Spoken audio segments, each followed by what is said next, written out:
Il y a des histoires qu'on oublie et d'autres qui marquent à jamais. Raconte-moi son histoire de gangster vous emmène dans l'univers du crime, des figures mythiques et des destins brisés. Une création par le fondateur du podcast Raconte-moi son histoire. Installez-vous, écoutez et plongez dans le banditisme.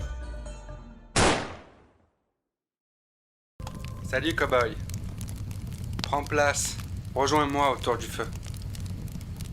T'as vu mon campement? Il est bien, hein? En plein milieu du désert américain. Si t'es là, c'est que tu veux en savoir plus sur mon histoire, non?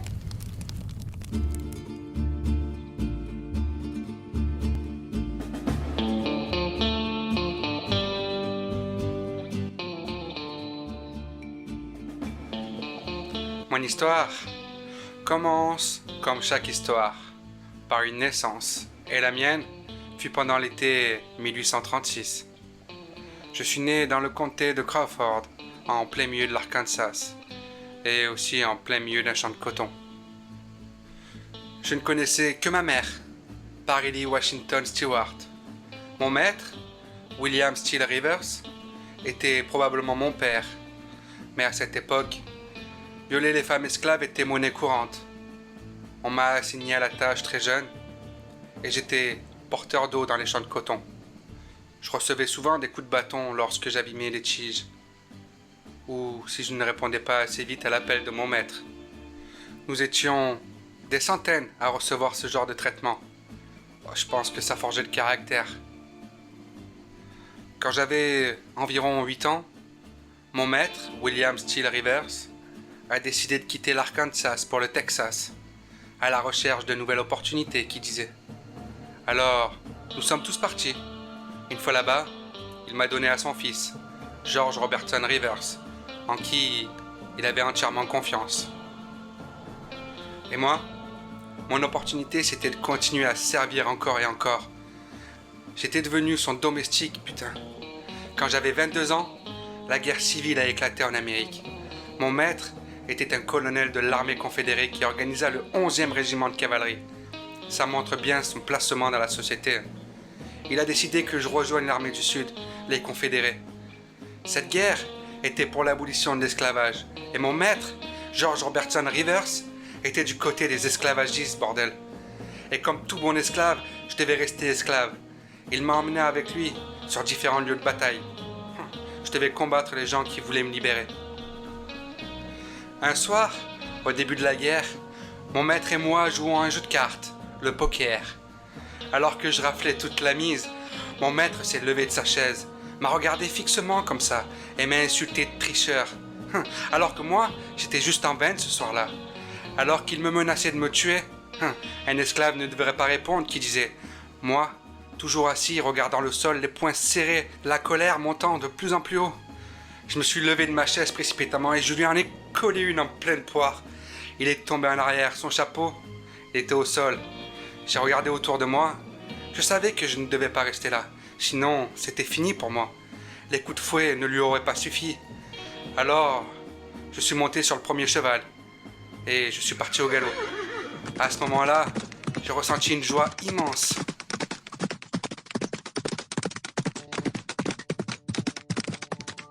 Je suis parti en direction de l'Oklahoma, dans le territoire des Indiens, où les lois étaient différentes. Je savais que je pouvais m'y cacher. Ce voyage a duré plus de 3 jours. J'ai été accueilli par leur chef. J'ai appris leur langue, bien que je ne sache pas lire.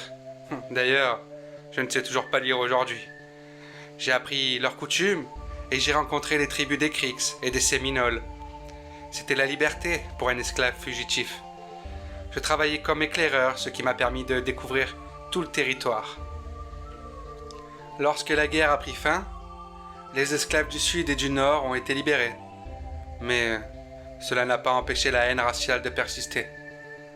À ce moment-là, je suis retourné dans l'Arkansas, à Van Buren. Je me suis acheté une ferme et je suis devenu éleveur et agriculteur. Cette année-là, j'ai aussi rencontré la femme de ma vie, Nellie Jenny. Ensemble, nous avons eu 6 garçons et 5 filles. Ouais, 11 enfants au total. Ma ferme tournait plutôt bien. Les adjoints des marshals venaient souvent me voir pour les conduire dans le territoire indien.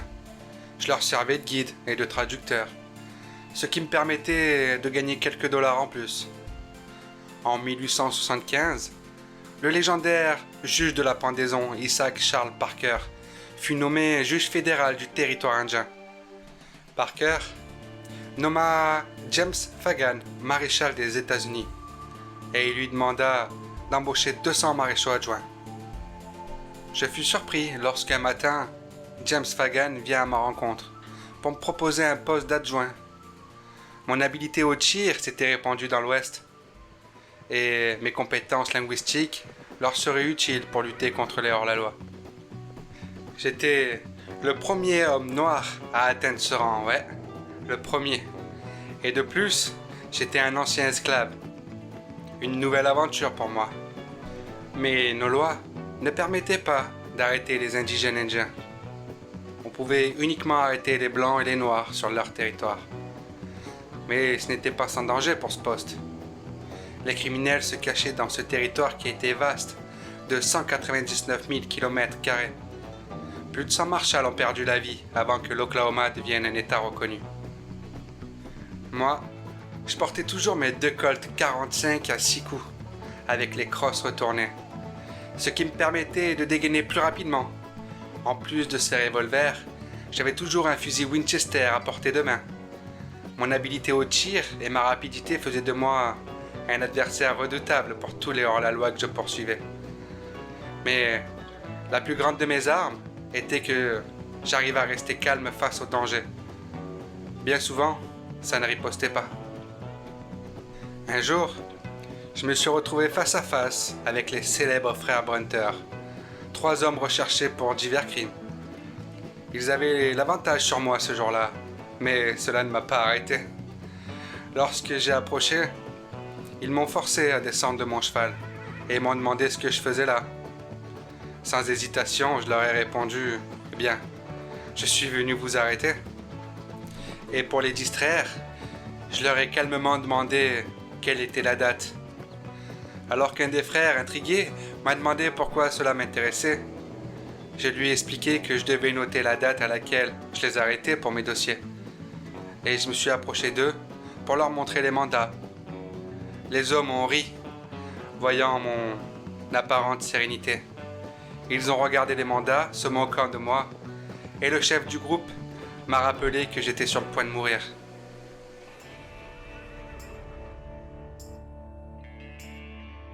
Et c'est à ce moment-là que j'ai tendu la main et saisi le canon de l'arme du chef. Il a tiré 3 fois. Mais je suis parvenu à éviter les balles. Profitant de la confusion, j'ai dégainé l'un de mes 45 et j'ai tiré sur le 2e homme, le touchant mortellement. Ensuite, j'ai frappé le 3e à la tête avec mon arme. J'ai tapé tellement fort que je l'ai tué sur le coup.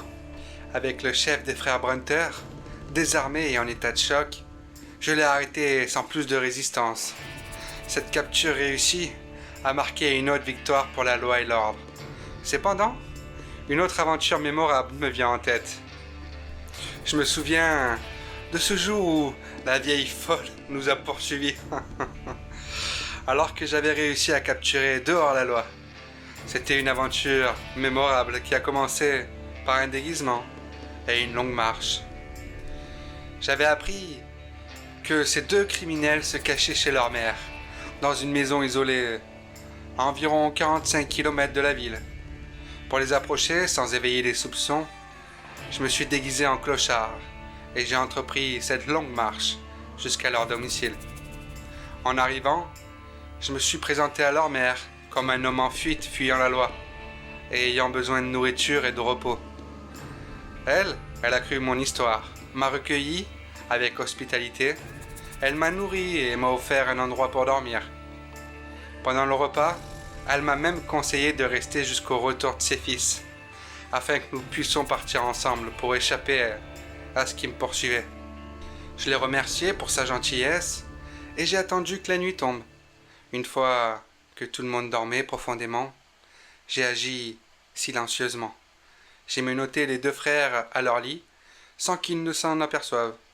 Le lendemain matin, Je les ai réveillés et je les ai emmenés, marchant une nouvelle fois les 45 kilomètres jusqu'à mon camp.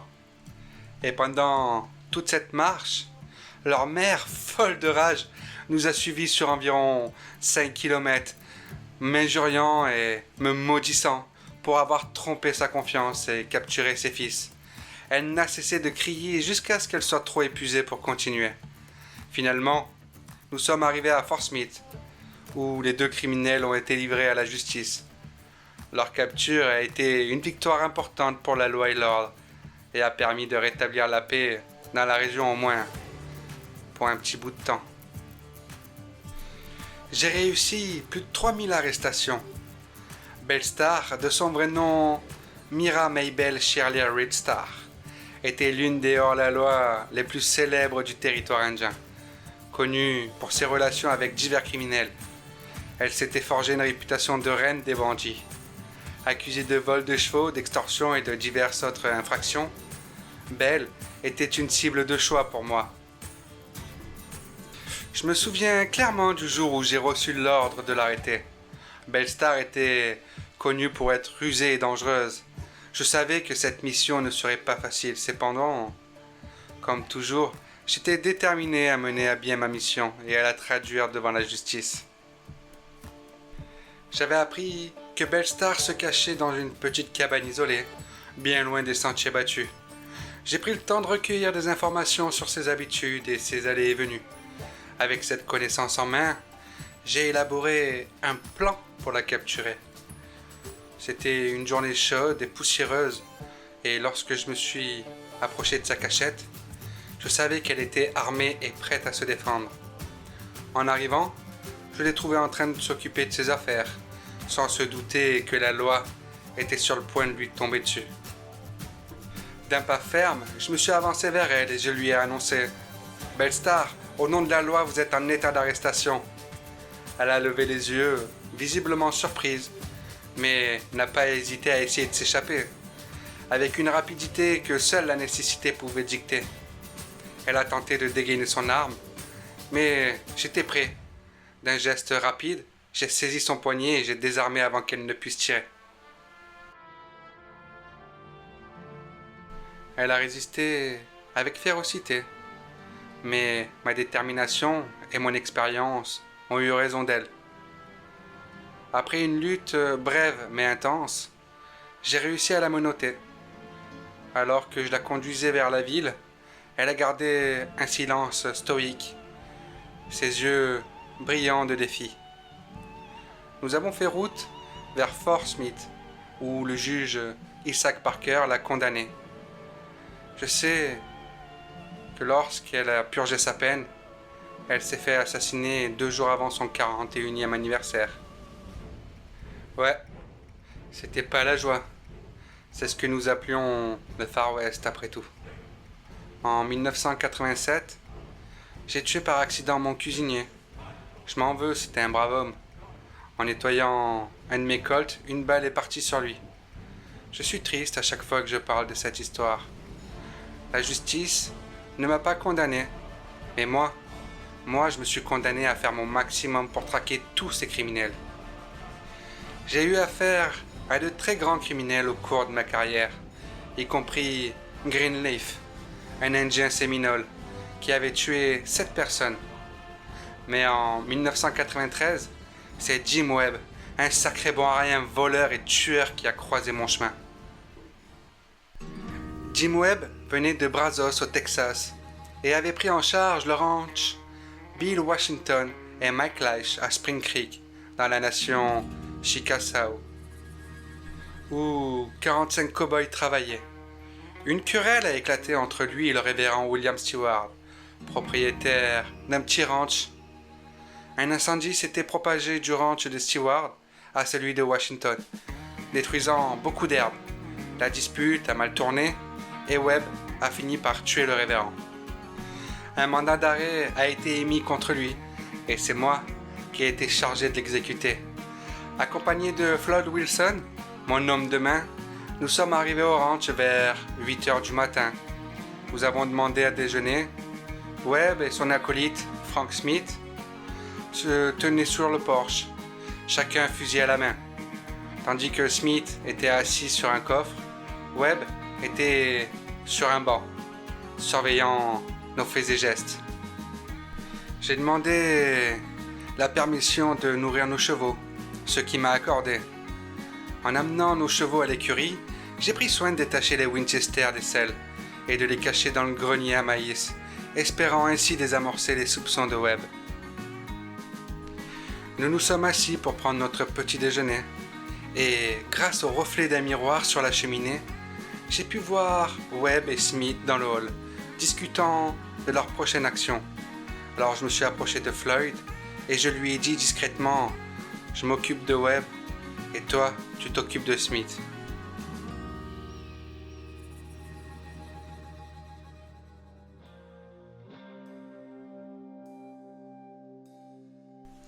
Alors, nous sommes sortis et nous sommes assis sur le banc, comme prévu par Webb. J'ai fixé Webb intensément pendant notre brève conversation, le déstabilisant suffisamment pour qu'il n'ait pas le temps de donner le signal convenu à Smith.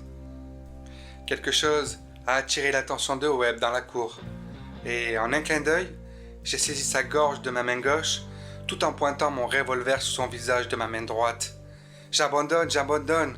qu'il me dit. À ce moment précis, 2 coups de pistolet retentirent. Smith avait tiré sur moi et m'avait manqué. J'ai riposté rapidement, abattant Smith d'une balle dans le corps. « Mettez vite les fers à cet homme !» Floyd s'exécuta et nous attelâmes 2 chevaux à un chariot pour transporter le blessé et le prisonnier vers Paris, au Texas. Smith mourut de sa blessure, tandis que Webb fut jugé et emprisonné. Il réussit cependant à obtenir une caution, et 2 ans plus tard, il était de retour au ranch. Et il a refait des siennes. Alors je me suis mis à le traquer une nouvelle fois. Mais cette fois, avec John Cantrell. En arrivant proche du magasin où il était, Cantrell partit en éclaireur et confirma la présence de Webb. Alors que je m'élançais vers lui, Webb me voit et saute par la fenêtre. Il est armé d'un revolver et d'une Winchester. Il court vers son cheval, mais je l'ai coupé de sa monture, le forçant à se réfugier dans un bosquet. Webb a couru environ 600 mètres avant de se retourner pour tirer. Le premier coup effleura la corne de ma selle, le deuxième déchira mon manteau et le troisième coupa les rênes de ma bride. Alors que je sautais de mon cheval, une autre balle coupa le bord de mon chapeau. J'ai tiré 2 fois et je l'ai touché 2 fois. Lorsqu'on arrive à sa hauteur, il est là, gisant sur le sol, revolver à la main. J'entends qu'il m'appelle à l'aide. Je pointe mon arme sur lui. Je suis pas fou. Et je lui ordonne de balancer la sienne, ce qu'il faisait sans poser de questions. Il tend sa main vers moi et il me dit « Donne-moi ta main. Tu es un homme très courageux. Je veux que tu acceptes mon revolver et mon fourreau en cadeau. Et tu dois les accepter. Prends-les. Car avec eux, j'ai tué 11 hommes, dont 4 sur le territoire indien. Et je pensais que tu serais le 12e. Je prends ses effets et je retourne le pas, laissant mes associés s'occuper de lui. Quand tu travailles pour la justice, tu dois absolument être quelqu'un de droit et honnête. Un jour, je suis parti livrer 2 prisonniers au marshal américain Leo Bennett à Muskogee, dans l'Oklahoma. À mon arrivée, une nouvelle bouleversante m'attendait. Mon fils, mon propre fils, avait été accusé du meurtre de sa femme. Les adjoints du marshal Bennett étaient réticents à accepter le mandat, car il s'agissait de mon fils. Mais moi, je savais que la loi devant être respectée, peu importe les liens du sang, je pris sur moi la responsabilité de retrouver mon fils. La traque dura 2 semaines. 2 semaines durant lesquelles j'étais tiraillé entre mon devoir de père et celui de marshal adjoint. Finalement, j'ai retrouvé mon fils et, le cœur lourd, je l'ai amené à Muskogee. Le marshal Bennett, bien que compréhensif, n'avait d'autre choix que de suivre la procédure. Je remis mon fils aux autorités et il fut jugé. Le verdict fut impitoyable. Il fut envoyé à la prison de Leavenworth au Kansas. Cette période fut l'une des plus sombres de ma vie. Voir mon propre fils derrière les barreaux était une douleur que je ne souhaiterais à personne. Mais je savais que justice devait être faite. Mon fils en prison montra un comportement exemplaire. Ses actions et son caractère lui valut le respect des autres détenus et des gardiens. Avec le temps, une lueur d'espoir apparut. Une pétition citoyenne fut lancée, soutenue par ceux qui connaissaient mon fils et comprenaient la rigueur de son jugement. Grâce à ses efforts et à son comportement irréprochable, il fut finalement gracié. Le jour où il quitta Leavenworth, il était un homme changé. Mon fils ne connut plus jamais de problème avec la justice. Il devient un homme droit. Un jour, un homme noir est venu vers moi et m'a demandé pourquoi je faisais respecter les lois des Blancs. Je lui ai répondu « Peut-être que les lois ne sont pas parfaites, mais c'est la seule que nous ayons, et sans elle, nous n'avons rien. »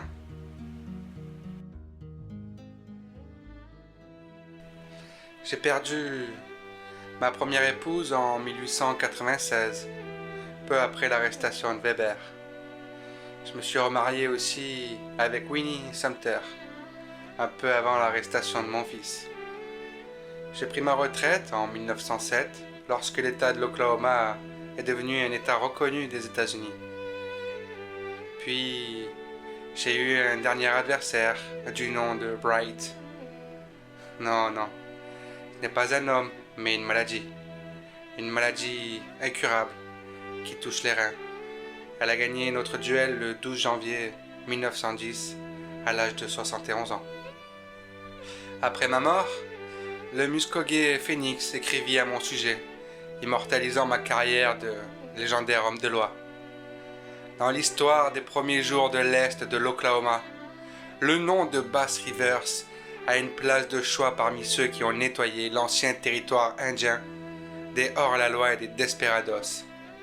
Aucune histoire du conflit entre les agents du gouvernement et ces hors-la-loi, qui a pris fin il y a quelques années seulement, avec le remplissage rapide du territoire par la population, ne peut être complète sans mentionner le vieux nègre qui est mort hier.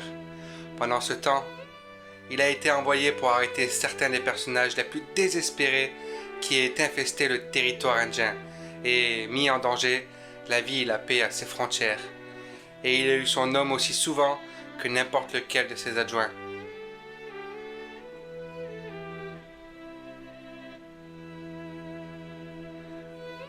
Mon nom, c'est Bass Rivers. Je porte le nom de mon maître, mais j'ai choisi d'être le maître de ma vie.